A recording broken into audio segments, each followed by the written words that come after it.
This just in. We've received word that last night an audio file was released, supposedly shedding light on the truth behind the Initech incident 18 years ago. A trial that has recently been in the news after former employee of the company, a Mr. Milton Waddams, was suspected of electronically stealing over $300,000 in the company's money before burning down the building in what is believed to be a way to cover up his crime.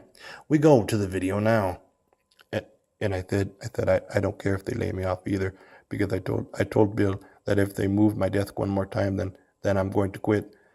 And I told Don too, because they moved my desk 4 times already this year, and I used to be by the window and I could see the squirrels and they were merry. But then they switched from the swing line to the Boston stapler.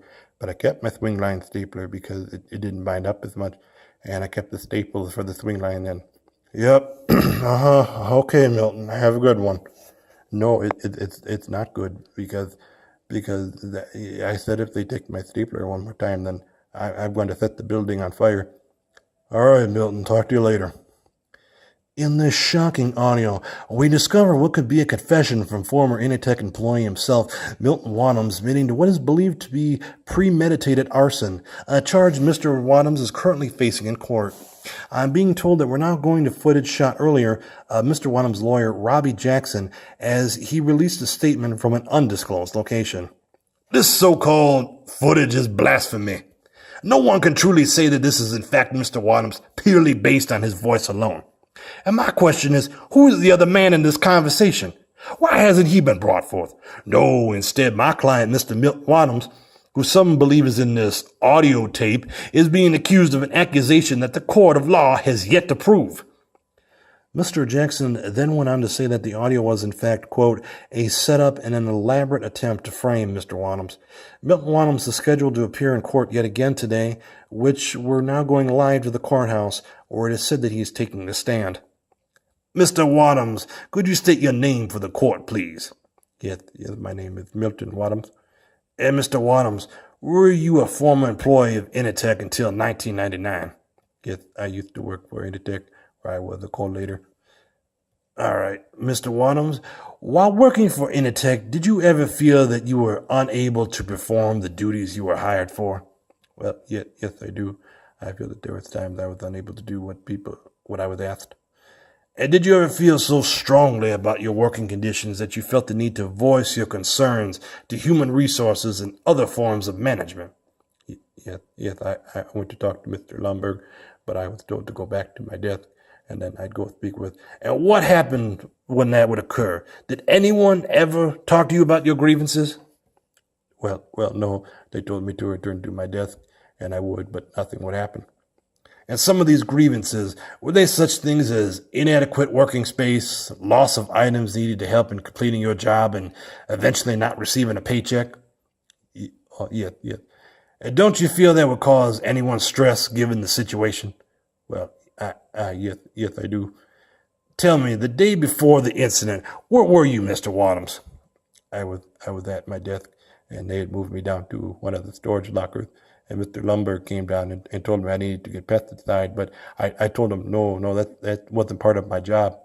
But then someone from upper management came and said a large sum of money had gone missing, so the two of them left. So are you saying that someone from upper management had informed Bill Lumberg and indirectly had informed you as well about the money missing? Would that not indicate that Initech did not suspect you of stealing the $305,326.13? Well, yes, I suppose so. Well, why is it that Initech would think you stole said money long after you've been unemployed from them? I suppose it had to do with my traveler's check that I took with me on vacation not long after. Traveler's checks that is documented did not equal up to the exact amount that was missing, meaning the charges of cyber theft could be viewed as an assumption, correct? Yes, I suppose so. My next question, Mr. Waddams, is on the following day when the fire mysteriously started in the building you worked at, where were you at the time that the fire was occurring? It was early morning. Like many other people, I hadn't even entered work yet. So you weren't even in the building at the time? No. Then wouldn't that mean you couldn't have started the fire seeing as you were nowhere near the building to begin with? Yes. No further questions, Your Honor. The prosecution would like to question the defendant. Proceed. So, Mr. Waddams, you said you aired your grievances many times before, correct? Well, yes, I did. Would there not have been some kind of form of documentation then that stated that you in fact filed multiple complaints? I don't know. The fire could have just burned it all, I suppose. Uh-huh. And even if that was true, then my next question would be, if you felt so distraught about your working environment and other mistreatment you received from staff, then why wouldn't you have quit your job much sooner? I just did what I was told, I suppose. And who told you to steal over $300,000 and burn your place of employment down? Objection, Your Honor. Change the question. All right, then tell me this. Did you have access to the company's software where you could have easily acquired said stolen funds? No, that wasn't part of my job. Very well. Now, you stated that you hadn't even entered work the morning of the fire, correct? Yes. Now, with that said, being that you also claimed in an early report that you were one of the first people at work that day, something that no one else can seem to confirm. Yes, well, I was. I have no further comment. Yet a few eyewitnesses claim to have seen you leave that day. As a matter of fact, some say you were the first one to leave after the fire had started. As the defendant apparently is taking the Fifth Amendment all of a sudden, there will be no further questions from the prosecution, Your Honor. Very well.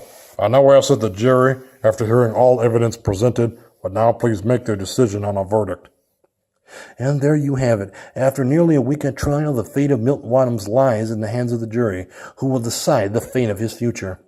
The inconsistency of accused former Initech employees seemed troubling to some, while others feel it was merely the prosecution who was, quote, putting him on the spot.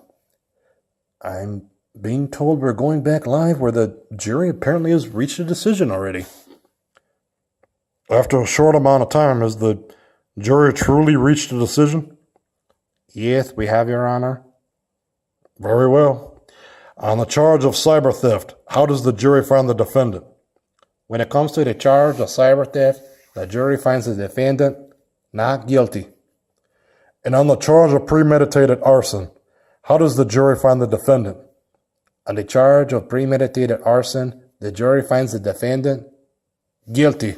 Oh my God, I know it. Order! Order! I will have order in this court. And there you have it. Milton Waddams, one-time employee of Initech, has been charged with burning down his former place of employment.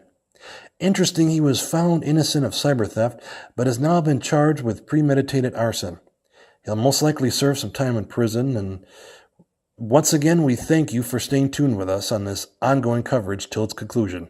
Good day, everyone.